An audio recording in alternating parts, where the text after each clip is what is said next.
Magandang araw po sa ating lahat. Okay. Ayan. Thank you muna sa mga viewers, sa mga co-creator, subscriber. Thank you sa inyong lahat. Ayan.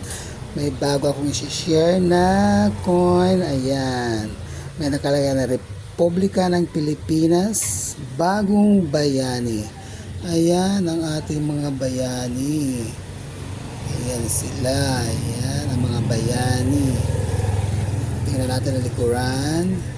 Ayan, may 5 pisong nakalagay na yan, isang pamilya siya. Tapos meron siyang eroplano. Ito ay noong 2014. Ayan ang ating 5 piso na Bagong Bayani. Ayan, tingnan natin ang mga itong nasa ito, mga nakalagay, mga pinaglingkuran ng ating mga kababayan, mga bansang pinaglingkuran. Unang-una dyan ay ang United States. Sumunod ang Saudi Arabia.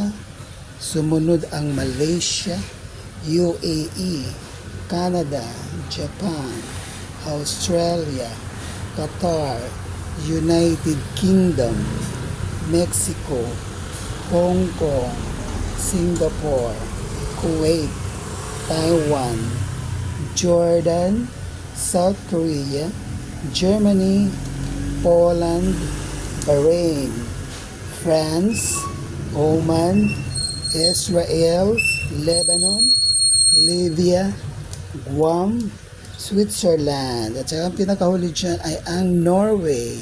Yan ang mga panaglilingkuran ng ating mga bagong bayani. Ang dami ng mga bansa na yun na nabanggit ko. Yan ang nakalagay dyan sa harapan. Okay, maraming salamat po. Bye-bye. Okay. See you soon. Bye-bye.